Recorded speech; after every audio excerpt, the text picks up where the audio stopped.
Assalamualaikum warahmatullahi wabarakatuh.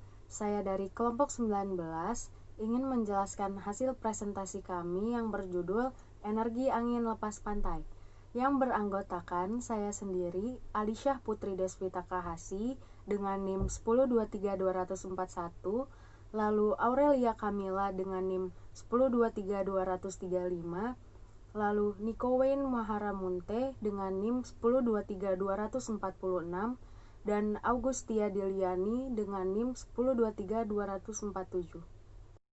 Turbin angin. Turbin angin lepas pantai memanfaatkan energi angin laut dan mengubahnya menjadi listrik. Beberapa negara Eropa dan 2 negara Asia memiliki ladang angin lepas pantai yang memasok energi lokal, bersih, dan terbarukan. Udara yang bergerak di atas bilah turbin menciptakan gaya angkat aerodinamis yang menyebabkan rotor dan bilah berputar. Sensor angin dapat mendeteksi arah optimal turbin ke arahnya, memungkinkan pengontrol yaw turbin memutar bilah ke arah atau menjauh dari angin. Setiap turbin memiliki generator yang mengubah tenaga mekanik dari bilah yang bergerak menjadi listrik, yang kemudian disalurkan melalui kabel bawah laut. Besarnya tenaga listrik yang dihasilkan bergantung pada kecepatan angin, ukuran turbin, dan susunan turbin. Turbin angin lepas pantai biasanya menghasilkan lebih banyak energi per jam daripada turbin darat, karena ukurannya yang lebih besar dan kecepatan angin yang lebih tinggi. Turbin angin terdiri dari teknologi maju, insentif pemerintah, nilai real estate, kegiatan radar dan militer, dan cuaca ekstrim. Teknologi maju. Yang pertama, kita akan menjelaskan studi kasus di Denmark. Pada tahun 1991, Denmark mulai mengoperasikan ladang angin lepas pantai pertama di dunia. Denmark memiliki kerangka perizinan yang paling sederhana di industrinya. Badan Energi Denmark bertindak sebagai toko serba ada untuk perizinan ladang angin lepas pantai. Yang kedua, studi kasus di Inggris. Inggris memiliki mandat untuk mencapai 15% sumber energi terbarukan untuk kelistrikan 2020. Pada tahun 2008, Inggris melampaui Denmark sebagai pemimpin dalam kapasitas MV tenaga angin lepas pantai. Ketiga, studi kasus di Jerman. Ladang angin lepas pantai pertama di Jerman dipasang pada tahun 2008. Industri angin Jerman mengharapkan 300 MW kapasitas angin lepas pantai baru akan dipasang pada tahun 2010. Yang keempat, studi kasus di Cina. Pada awal 2010, ladang angin lepas pantai pertama Cina selesai dibangun dengan 34 turbin di lepas pantai Shanghai. Pembangkit listrik tenaga angin akan menghasilkan 102 MW. Insentif pemerintah. 29 negara bagian dan District of Columbia memiliki undang-undang yang mewajibkan persentase minimum listrik untuk dihasilkan dari sumber terbarukan seperti air, biomasa, angin, matahari, dan energi panas bumi. 1. Penerapan dan perizinan. Ladang angin lepas pantai Amerika Serikat memerlukan persetujuan dari berbagai badan federal atau negara bagian. Pada tahun 2009, Departemen Dalam Negeri membuat program untuk memberikan sewa, kemudahan, dan akses untuk energi terbarukan di landas kontinental luar. Program pertama dari jenisnya yang mempertimbangkan angin lepas pantai. 2. Pantai analitik. Pantai analitik memiliki 3 kasus, yaitu kasus Maine. Maine telah memiliki 3 lokasi percontohan untuk pengembangan angin lepas pantai dan dianugerahi $20 juta oleh DOE untuk mengembangkan angin lepas pantai laut dalam. 2. Studi kasus Massachusetts. Dalam angin rata-rata, proyek turbin 130 akan menyediakan 170 MW atau 3/4 dari kebutuhan listrik Cape Cod, Martha's Vineyard, dan Nantucket. Yaitu 3 kasus New York. Bagian New York berada dalam posisi yang unik karena memiliki potensi angin lepas pantai di Samudra Atlantik dan danau besar. Kolaborasi angin lepas pantai Long Island New York City telah mengusulkan ladang angin 350-700 MW untuk ditempatkan 13 mil dari semenanjung Rockaway, Long Island. Ketiga, danau besar. Di seluruh wilayah Great Lake, pejabat publik meminta lebih banyak data tentang energi angin lepas pantai, proses peraturan dan perizinan yang masuk akal, dan proposal ladang angin dari pengembangan proyek. Sebuah laporan yang diperintahkan oleh Gubernur Michigan, Jennifer Granholm, menemukan bahwa 20% atau 7.874 mil persegi dari perairan Great Lake di wilayah Michigan memiliki kedalaman 30 meter atau kurang atau dapat diterapkan untuk pengembangan angin lepas pantai, di mana 537 mil persegi adalah yang paling menguntungkan untuk ladang angin lepas pantai. 4. Teluk Meksiko. Pada tahun 2005 dan 2007, Kantor Pertanahan Umum Texas mengeluarkan sewa untuk proyek angin lepas pantai kepada Wind Energy System Technology. Sewa tersebut memungkinkan perusahaan untuk melakukan penilaian sumber daya angin, memantau pola burung, dan mengumpulkan data menara meteorologi di daerah lepas pantai. Dari Galveston, Texas 47, tidak seperti negara bagian lain. Pemerintah Texas memiliki kendali peraturan atas perairan pesisir hingga 10,3 mil dari darat. 5. Pantai Pasifik. Air di pantai Pasifik memiliki lebih dekat ke pantai dibandingkan dengan pantai timur, membuat perkembangan angin lepas pantai lebih menantang. Namun, pantai Pasifik memiliki potensi turbin angin lepas pantai berkapasitas tinggi. Angin di lepas pantai California saja dapat menghasilkan listrik sebanyak 130, sekitar 2 kali kebutuhan negara bagian pada sore yang panas. Nilai real estate. Beberapa penelitian di Amerika Serikat tidak menunjukkan preseden ladang angin di darat yang memengaruhi nilai real estate tersebut.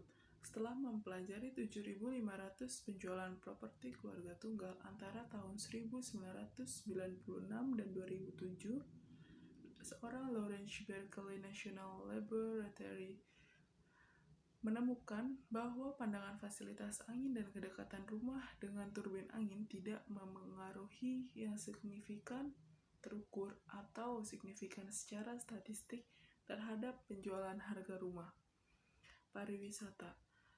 Pantai adalah tujuan wisata utama Amerika Serikat dan negara bagian pesisir, mengumpulkan sekitar 85% dari semua pendapatan terkait pariwisata. Jajak pendapat tahun 2006 terhadap pengunjung pantai New Jersey mengungkapkan bahwa 15% kemungkinan besar akan mengunjungi pantai ladang angin 10 km lepas pantai dan 72% kemungkinan besar tidak akan berkunjung.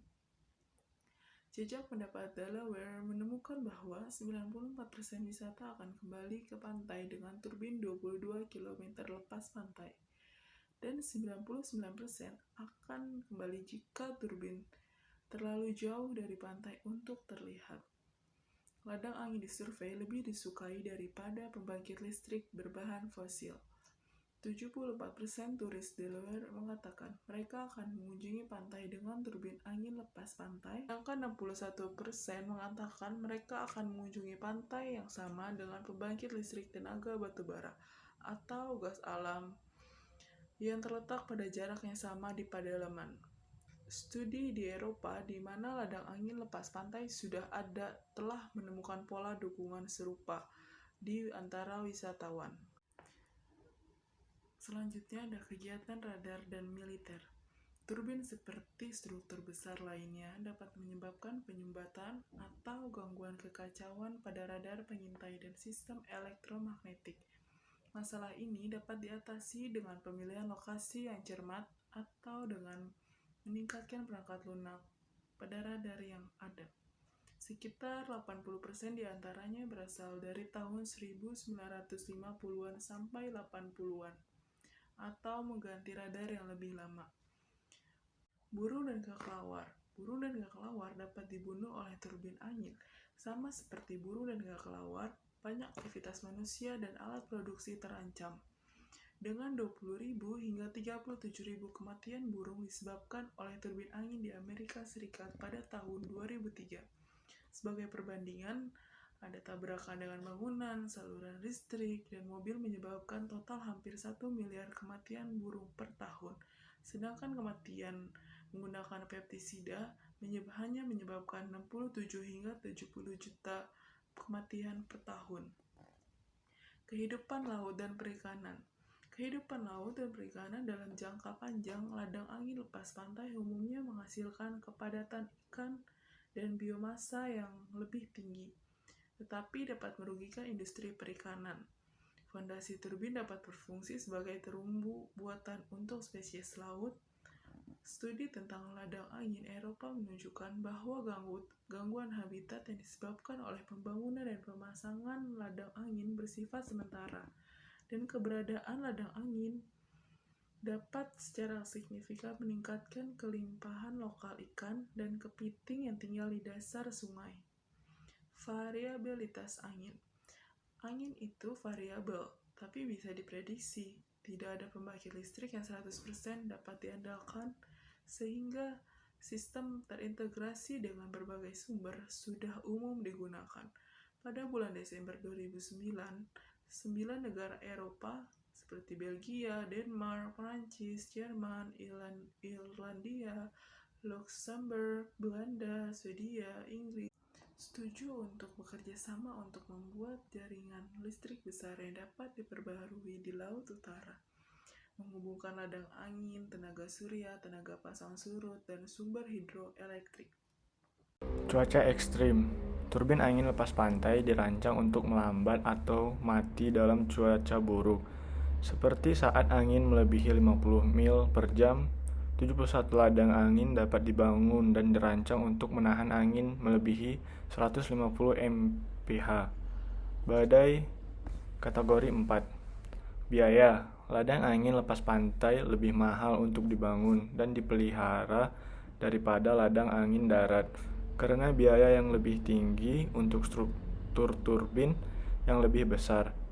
Pondasi turbin lepas pantai dan kabel transmisi laut. DOE memperkirakan bahwa membangun dan memasang ladang angin lepas pantai membutuhkan biaya sekitar $2.400 per kilowatt kapasitas dibandingkan dengan $1.650 dalam dolar tahun 2006 untuk ladang angin darat, ekonomi dan pekerjaan lokal. Pengalaman Eropa menunjukkan bahwa ladang angin lepas pantai menghasilkan lebih banyak pekerjaan per megawatt terpasang daripada ladang angin darat. Perkembangan angin lepas pantai mendorong kebutuhan sumber lokal dan manufaktur karena tingginya biaya transportasi. Perubahan iklim. Dengan mengganti listrik yang seharusnya dihasilkan oleh batu bara atau gas alam, tenaga angin lepas pantai mengurangi emisi gas rumah kaca yang menyebabkan perubahan iklim.